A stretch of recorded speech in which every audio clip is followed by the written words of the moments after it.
लोगों को मैं मिलने क्यों आया हूँ कि भाई कुछ ना कुछ प्रॉब्लम है तो मैं सॉल्व कैसे करूँ, वो हिसाब से मैं मिलने आया हूँ।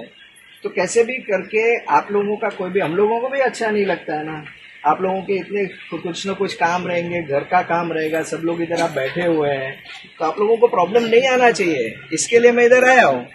जितने भी जो भी आपके इश्यू रहेंगे वो सब हम लोग ने लैंड भी पूरी लीगल वे में ली है, परमिशन भी पूरा लीगल वे में लिया हुआ है, और ये सब 2-3 साल से चल रहा है। कितना काम हमारा हो गया है, उसके बाद में सब ये चालू हुआ है। इतना जब हम लोग ने किया पहले तब कभी भी नहीं हुआ है, तो अब हुआ है, तो उसके भी कारण क्या है उसमें भी आप लोग अंदर जाना कि अभी क्यों हुआ, पहले क्यों नहीं हुआ। प्रॉपर लिया हुआ है, वो हिसाब से हम लोग आगे बढ़े। उसके बाद में जो DCP से जो परमिशन लेनी चाहिए वो भी ली हुई है, ग्राम पंचायत से जो भी परमिशन लेता है कंस्ट्रक्शन का वो भी लिया हुआ है। तो कहीं पे भी हमारी इधर भी कोई भी गलती आज तक नहीं हुई, लेकिन आप लोग सब इधर बैठे भी हो तो कुछ न कुछ पॉइंट रहेगा, इसीलिए आप बैठे हो। किसी को भी इतना शौक तो रहेगा नहीं।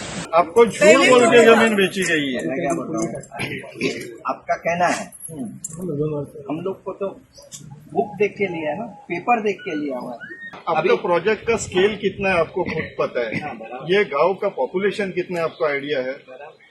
अब ये पॉपुलेशन से ज्यादा का प्रोजेक्ट यहाँ पे ला रहे हैं, कल को वो लोग वोटिंग राइट्स मांगने आ जाएंगे, तो इन लोगों ने क्या करना है।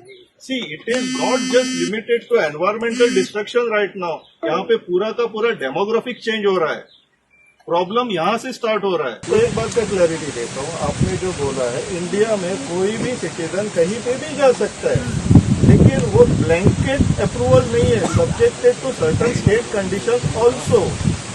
देखिए सर, उसमें परमिशन तो रहती है ना सर। करेक्ट, तो आपको परमिशन गवर्नमेंट ने अगर रूल रेगुलेशन में गवर्नमेंट ने अगर यहाँ पे रूल नहीं में रखा रहता कि यहाँ पे नहीं डेवलप कर सकते हो, तुम लोग नहीं लेते।